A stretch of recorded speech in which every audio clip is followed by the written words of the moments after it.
It's Friday night, you just finished your shift at work, and it's time to go out and grab a drink with a friend. But through some magic, I don't know, you have the option of grabbing a drink with a philosopher who has been long gone. Who would you be down to hang out with? And what modern day beverage do you think they'd enjoy? So starting with Socrates, I'm gonna have to pass. I think he might come off as annoying. I mean, the Socratic method is not just about asking questions as it's made out to be sometimes. It's about asking specific questions to bring about an ultimate conclusion or cause a contradiction. But I don't really want to be playing games, I got a Steam Deck for that, so that's a no for Socrates. Plato though, I'd be down for. I think anyone that does narrative writing has a pretty creative and fun mind, and technically his dialogues are narratives. Plus, we both work out, so he could give me some fitness pointers. Speaking of which, in terms of a modern day alcohol, there are these boozy milkshakes that I've heard about, so maybe a boozy whey protein milkshake might be a good choice there. Now, would I grab a drink with Aristotle? Absolutely, he's one of my favorite philosophers, plus I'm sure he could apply the golden mean to alcohol consumption. Not too much, not too little. As for alcohol, being from ancient Greece, he's probably familiar with wine, although I'm pretty sure wine was different back then. Either way, I'm gonna choose a Merlot because it's the golden mean between lightness and boldness. Next, Epicurus, absolutely. Look, my thoughts on his philosophy aside, he does value friendship, which to me hopefully implies that he's friendly. Plus he drank wine too. He allowed himself that.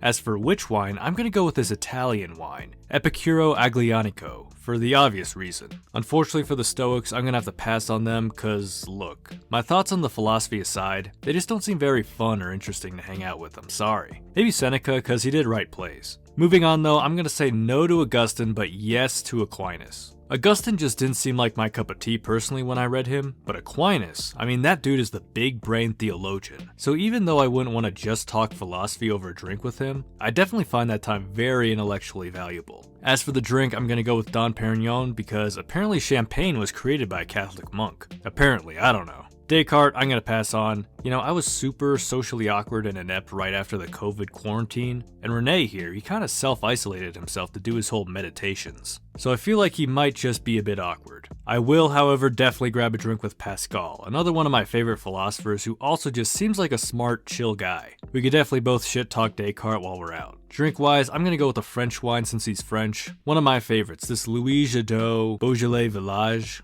I had to practice saying that like 9 times. Spinoza, I find his philosophy somewhat interesting, but him himself I don't really find that interesting. And I can't really discern his temperament from his writings. If you've ever tried to read the Ethics, you know how very cold and mechanical it feels. So yeah, unfortunately, pass on Spinoza. David Hume though, absolutely. Every picture of this guy is just him smiling, having a good time, looking jolly. Look, I never use the word jolly in my speech, but David Hume just commands the use of that word. Happy just doesn't cut it. So I'd absolutely go to some Scottish pub with him. I'm not too knowledgeable on Scottish beer, but I asked a friend in Scotland and she said that Tennent's is apparently very popular. Let's move to Kant, which I've been going back and forth on a bit, but I think I would grab a drink with Kant because as academic as he was, he still did have a lot of time for his friends. So I'm sure he was a friendly guy as well. As for the drink, Kant was famously really big on coffee, so I'm gonna go with a Kahlua coffee liqueur. Look, I don't drink coffee liqueur, so I don't know if this is actually good, but it seems to be the most popular. Next is Nietzsche, which surprisingly I'm gonna have to pass on because the man did not drink alcohol. Also, he might scare away any girls. Speaking of which is Schopenhauer, which, look, some people when they're drunk love to revel in the sad and the tragic. But for me, I'm more of a philosophical drunk, go figure, and a generally lighthearted drunk. So I would not at all vibe with Schopenhauer's temperament. Also, he too would scare the girls away.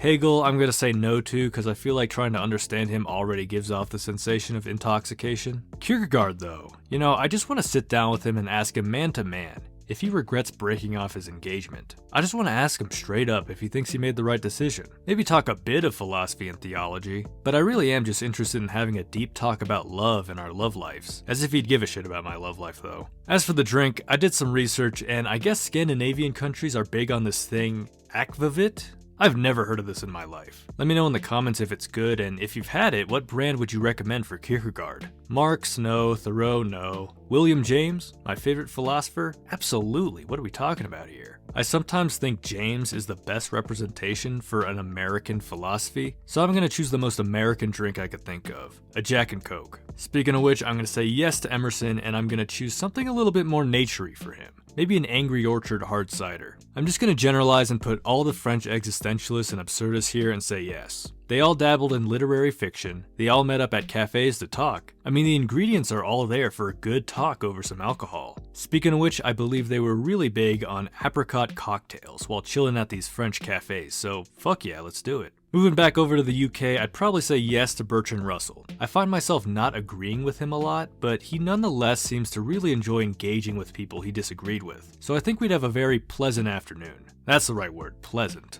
You know, I could be boring and just go with some British beer, but I'm gonna go for a gin and tonic for old Bertie. A very classy drink for a classy guy. Wittgenstein, as interesting as he is, I'm also worried that he might yell at me or get really mad at me, so I'm gonna pass there. Alright, I don't want this video to go on for too long, but just one more. Let's go back in time and go with Zhuangzi. You thought I'd completely leave Eastern philosophy out, did you? Well, of course I'm saying yes to Zhuangzi. There's many parts in his work where he just comes off as a happy, chill guy. Alcohol-wise, I would go with Baijiu, but I find that stuff undrinkable personally. So let's just call it good with 2 bottles of Tsingtao beer. So there you go. Just a handful of philosophers, I couldn't get them all. Let me know in the comments though who you would get drinks with and what you guys would be drinking.